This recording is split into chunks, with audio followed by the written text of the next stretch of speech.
Okay, so this is the Daf Yomi Zevachim Daf 4. So the Gemara asks, from where do we derive that we require that an offering's slaughter be performed for its own sake? It is derived from a verse, as the verse states, and if his offering is a sacrifice or Zevach of peace offerings, Leviticus chapter 3, verse 1, teaching that slaughter, Zevicha, must be performed for the sake of a peace offering. So the Gemara challenges, but perhaps when the verse states a sacrifice of peace offerings is simply the name of this type of offering and is not referring to intent of the one offering it. So the Gemara answers, from the fact that it is written in other verses, who offers the blood of the peace offering, Leviticus 7:33, and who sprinkles the blood of the peace offering, Leviticus 7:14, in the term a sacrifice or zavach is not written, whereas here in this verse the term zavach of peace offerings is written, learn from it that the slaughter is zevicha must be performed for the sake of a peace offering. The Gemara asks, we found a source for the halacha that slaughter must be performed for the sake of the offering being sacrificed. From where do we derive that the other sacrificial rites, that is collecting the blood, conveying it to the altar, and sprinkling it on the altar, must also be performed for the sake of the offering? And if you would say, let us derive from the fact that slaughter must be performed for the sake of the offering, that the other sacrificial rites must be performed for the sake of the offering as well, this derivation can be refuted as slaughter has a unique element of stringency. What is unique about slaughter? It is unique in that with regard to a Paschal offering, so the Passover offering, the offering is disqualified if it is slaughtered not for the sake of those who eat it. If the Paschal offering is slaughtered for the sake of the people who are incapable of eating it, such as one who is too ill to eat it, it is disqualified. By contrast, performing other rites with this intent does not disqualify the offering. Therefore, one cannot assume that a halacha that applies to slaughter applies to other rites as well. And the Gemara answers, rather the verse states, who sacrifices the blood of the peace offering, Leviticus 7:33, referring to one who collects the blood of the offering, as the Gemara will explain. This phrase indicates that the collection of the blood must be performed for the sake of the peace offering. The Gemara challenges, and let the merciful one write this halacha in the Torah only with regard to the collection of the blood, and we would derive from it that slaughter must also be performed for the sake of the offering. So the Gemara answers, because such a derivation can be refuted as follows. What is unique about collection of the blood? It is unique in that it is not valid if performed by a non-priest or a woman, whereas slaughter can be performed by any competent Jew. Furthermore, one cannot assume that a halacha that applies to collection applies to slaughter as well. The Gemara asks, we found a source for the halacha that slaughter and collection of the blood must be performed for the sake of the offering. From where do we derive that this halacha applies for the sprinkling of the blood as well? And if you would say, let us derive from these rites, that is slaughter and collection, that this halacha applies to the sprinkling of the blood as well, this derivation can be refuted. What is unique about these rites? They are unique in that for offerings of the most sacred order, it is required that they be performed in the north of the temple courtyard. And furthermore, these rites are performed in the sacrifice of inner sin offerings as well as standard sin offerings. The sprinkling of the blood on the external altar, by contrast, is performed in all portions of the temple courtyard, and it is not performed in the sanctuary of inner sin offerings, whose blood is sprinkled only in the sanctuary. So the Gemara answers, rather the verse states, who sprinkles the blood of the peace offering, Leviticus 7:14, indicating that the sprinkling of blood must be performed for the sake of a peace offering. The Gemara challenges, and let the merciful one write this halacha only with regard to sprinkling, and we would derive from it that it applies to slaughter and collection as well. The Gemara answers, that would not be sufficient because such a derivation can be refuted as sprinkling has a unique element of stringency. What is unique about sprinkling? It is unique in that a non-priest is liable to be punished with death at the hand of heaven for performing it. So the Gemara asks, we found a source for this halacha with regard to all four rites, save conveying the blood to the altar. From where do we derive that this latter rite must also be performed for the sake of the offering? And if you would say, let us derive from all the other rites that conveying the blood must also be performed for the sake of the offering, this derivation can also be refuted.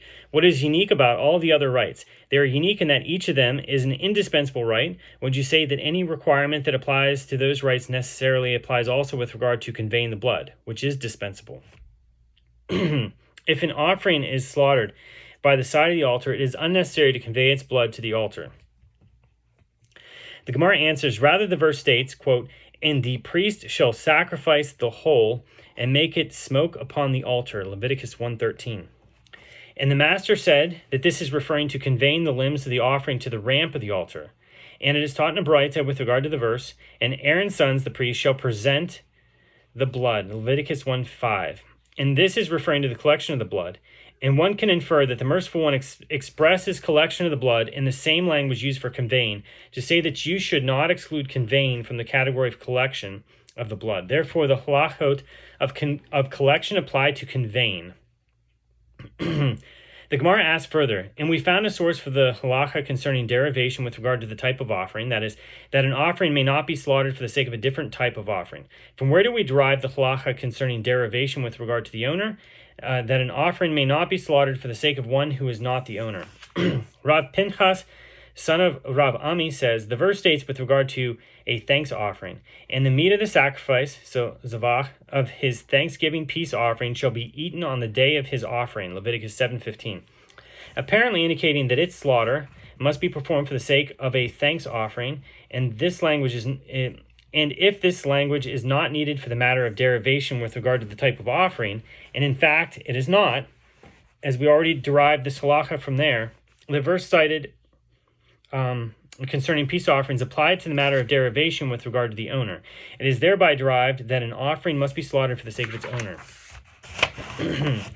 The Gemara asks, but does this verse come to teach this halacha? Isn't it necessary for that which is taught in a Braita concerning the phrase, quote, in the meat of the sacrifice of his thanksgiving peace offering? So Abba Hanin says in the name of Rabbi Eliezer, it comes to teach that a thanks offering that one slaughtered for the sake of a peace offering is fit, whereas a peace offering that one slaughtered for the sake of a thanks offering is unfit. What is the difference between this offering and that offering? A thanks offering is called a peace offering in that verse, but a peace offering is not called a thanks offering. So the Gemara answers, we are saying that it is derived from the superfluous term sacrifice, or zevach, that the slaughter, or zevicha, must be performed for the sake of the owner. The term peace offering teaches Abu Hanin's ruling. So the Gemara disputes that, but the term zevach, or sacrifice, is still necessary to serve as the source for another halakhic midrash. From where is it derived that the meat of a sin offering and a guilt offering may be eaten only on the day the animal is sacrificed in the following night, like a thanks offering? The verse states, quote, in the meat of the sacrifice, zevach, of his thanksgiving peace offering shall be eaten on the day of his offering. This phrase teaches that not only thanks offerings, but any slaughtered offering, or zevach, is subject to this time limit unless the Torah specifies otherwise. The Gemara answers, if that were so, that is, if the term zevach, or sacrifice, indicated only that a sin offering and a guilt offering may be eaten only for the period of time for which a thanks offering may be eaten, let the verse write, in the meat of his thanksgiving offering, in the meat of his thanksgiving peace offering sacrifice. What is indicated by the mention of the word sacrifice before the phrase, his thanksgiving peace offering? Rather conclude two conclusions from it. The Gemara answers, we found a source for the halacha that slaughter must be performed for the sake of the owner. From where do we derive that the other sacrificial rites must be performed for the sake of the owner? And if you would say, let us derive from slaughter that the other rites must be performed for the sake of the owner as well, this derivation can be refuted. What is unique about slaughter? It is unique in that, with regard to the Paschal offering, slaughter not for the sake of those who eat it disqualifies the offering, whereas performing the other rites not for the sake of the owner does not. The Gemara answers, a term of slaughter is stated with regard to derivation from the type of offering, and a term of slaughter is stated with regard to deviation with regard to the owner. Just as concerning the term slaughter stated with regard to deviation from the type of offering, you did not differentiate between slaughter and the other sacrificial rites. And all four rites must be performed for the sake of the offering. So too, concerning the term slaughter stated with regard to deviation in the context of the owner, you should not differentiate between slaughter and the other sacrificial rites. So the Gemara counters, this derivation can be refuted. What is unique about a derivation from the type of offering as opposed to deviation? What is unique about deviation from the type of offering as opposed to deviation with regard to the owner? It is unique with regard to four matters. First, it is unique in that it that its disqualification concerns the essence of the offering itself. And second, it is unique in that deviation from the type of offering applies to the four sacrificial rites, whereas performing a rite for the sake of the owner is relevant only to the sprinkling of the blood, which atones for the owner. And third, it is unique in that deviation from the type of offering applies even after the death of the owner, when the owner's heir brings the offering, whereas intent for the sake of the owner is irrelevant after the owner has died. And fourth, it is unique in that deviation from the type of offering applies with regard to communal offerings as well as with regard to individual offerings, whereas employing the term owner is irrelevant with regard to communal offerings which are owned by the public.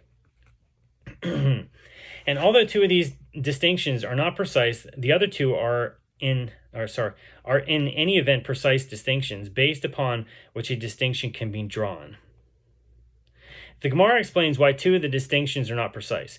What is different about deviation with regard to the owner, such as that its disqualification does not concern the offering itself? It is that this merely constitutes a change of thought. Deviation from the type of offering is also merely a change of thought. The offering is not physically affected. Rather, this distinction between deviation with regard to the owner and deviation from the type of offering is false. One should claim that if deviation from the type of offering disqualifies it once, the one who slaughtered it had that intent. Here too, once the one who slaughtered it had intent to deviate from its owner, he disqualified it. The Gemara explains the difficulty with the second distinction, the case where the owner died, and according to Rav Pinchas, son of Rav Mari, who says that disqualification by deviation with regard to the owner applies even after the owner's death. There is no distinction in this regard between deviation from the type of offering and deviation with regard to the owner. In any event, there are two remaining distinctions based on which the comparison between a deviation from the type of offering and deviation with regard to the owner can be refuted.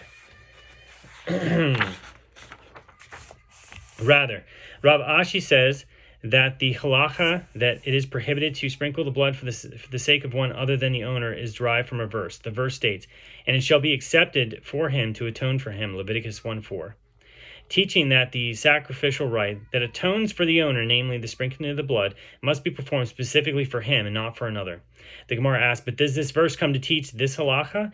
Isn't it necessary for that which is taught in a Baraita with regard to the verse, "And it shall be accepted for him to atone for him," alav? Rabbi Shimon says, this indicates that in a case where one consecrated an animal as an offering and it died or was lost, if it was initially incumbent upon him to bring an offering, if he had accepted upon himself a personal obligation to bring an offering, he bears responsibility for it. That is, he's obligated to bring another offering in its stead. But if it was not incumbent upon him to bring an offering, that is, if he consecrated a specific animal without accepting upon himself any personal obligation, he does not bear responsibility for it if it dies or is lost. Okay, so Rav Yitzchak bar Avdimi says, what is the reasoning behind this distinction? Once a person said, "It is incumbent upon me to bring an offering," it is considered as though the offering is loaded upon his shoulders. He does not discharge his obligation until he brings some offering. The Gemara answers, Rav Ashi says that the halacha that it is prohibited to sprinkle the blood for the sake of one other than the owner is derived from the phrase, "and it shall be accepted for him," not for the term "for him" on which the Baraita is based. The Gemara asks, we found a source for the halacha that slaughter and the sprinkling of the blood must be performed for the sake of the owner. From where do we derive that the collection of the blood must also be performed for the sake of the owner? And if you would say, let us derive from slaughter the sprinkling, that collection must also be performed for the sake of the owner, this derivation can be refuted. What is unique about slaughter and sprinkling? They are unique in that each is a rite for which one is liable to be punished with death at the hands of heaven if performed outside the temple. So rather, Rav Ashi says that the halakha, the collection of the blood, must also be performed for the sake of the owner, is derived from the case of a Nazarite's ram. As it is written, "And he shall offer the ram for a sacrifice of peace offering," so Zevach of a peace offering, "unto the Lord," Numbers 6:17, indicating that its offering should be performed for the sake of a peace offering. And if the verse is not necessary for the matter of deviation from the type of offering, as we derived that from there, that is, the verses cited earlier in 4a, applied to the matter of deviation with regard to the owner, it is thereby derived that its sacrificial rites must be performed for the sake of its owner. So Rav Acha bar Abba said to Rava in objection to this derivation, say that the term "shall offer" is a generalization and a sacrifice, so Zvach, is a detail. According to the principles of biblical hermeneutics, and there is a generalization and a detail. The generalization includes only that which is specified in the detail. So accordingly, slaughter, zvicha, yes. Okay, I'm sorry. So accordingly, slaughter, yes, must be performed for the sake of its owner, but no other rite must be performed for the sake of its owner in order for the offering to be fit. So we're talking about there, generalization and a detail is a klal and a prat. So the Gemara answers, if it has been written, shall the ram for the peace offering, if it has been written, and this is kind of like a possibility, shall offer the ram for peace offering as a sacrifice, it would be, as you say, the clause, shall offer the ram for peace offerings, would be considered a generalization, and sacrifice, zevach, would be a detail. So now that it is written, shall offer the ram for a sacrifice of peace offerings, the term shall offer is an incomplete generalization, as the term for a sacrifice interrupts between shall offer and peace offerings. And one cannot derive a halacha from any incomplete generalization by employing the principle of generalization and a detail, or Klal-Prat. So Ravina says that there is a different answer. Actually, one can derive a halacha from verses with incomplete generalizations using the principle of a generalization and a detail. And the reason this halacha applies to other rites besides slaughter is that by adding the term unto the Lord, is that it then makes a generalization, a klal. So before Ravina concluded his interpretation, Rav Acha of Difti said to Ravina, but the former generalization is dissimilar to the latter generalization. The former generalization includes only the essential sacrificial actions and nothing more, whereas the latter generalization includes any sacrificial duty unto the Lord, and even pouring the remains of the blood on the base of the altar and burning the sacrificial portions of the offering on the altar. So Ravina responded, the school of Rabbi Yishmael taught generalizations and details in cases like this. So Ravina concludes his explanation. Since the term unto the Lord is another generalization, the verse is formulated as a generalization and a detail. So, and a generalization, and you may deduce that the verse, unto the Lord is another generalization. The verse is formulated as a generalization and a detail and a generalization. There we go. And you may deduce that the verse is referring only to items similar to the detail. Just as the mentioned detail, slaughter, is defined as an essential rite, we require that it be performed for the sake of the owner. So too, we require that every essential rite be performed for the sake of the owner. The Gemara asks if the verse is referring only to actions similar to the detail. Not all the essential rites are necessarily included. Perhaps it should be derived that just as the mentioned detail, slaughter, is defined as an essential rite, and one is liable to be punished with death at the hand of heaven for performing it outside the temple, so too an essential rite for which one is liable to be punished with death at the hand of heaven for performing it outside of the temple is included in the verse. Accordingly, slaughter and sprinkling are included, but collection and conveying it are not. So alternatively, it could be derived that just as the item mentioned in the detail is clearly defined as an action that requires performance in the north of the temple courtyard and is performed in the sacrifice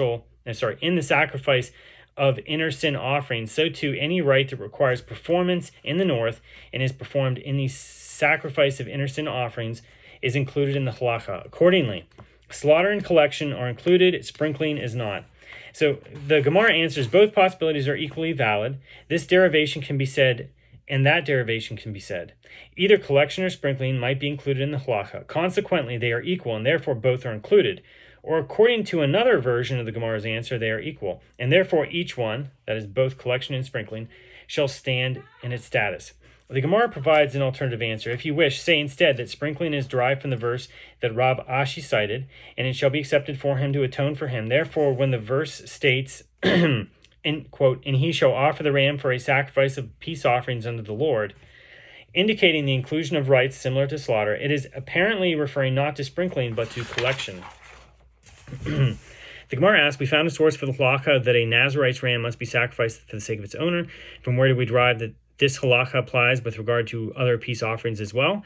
And if you would say, let us derive from a Nazarite's ram that all peace offerings must be sacrificed for the sake of their owners, this derivation can be refuted. What is unique about a Nazarite's ram? It is unique in that there is other blood, and there are other offerings, a sin offering and burnt offering, that must be brought as by a Nazarite together with his ram. So the Gemara answers, if that is so, if this halacha is unique to the Nazarite's ram, let the verse write, his peace offerings.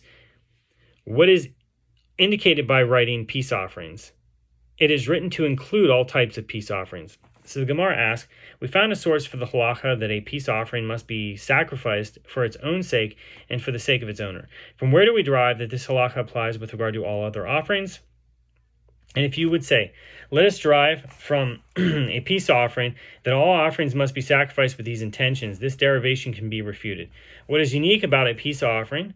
It is unique in that it requires placing hands on the head of the offering, and it is accompanied by libations, and it requires the waving of the breast and the right hind leg by the priest and the owner together.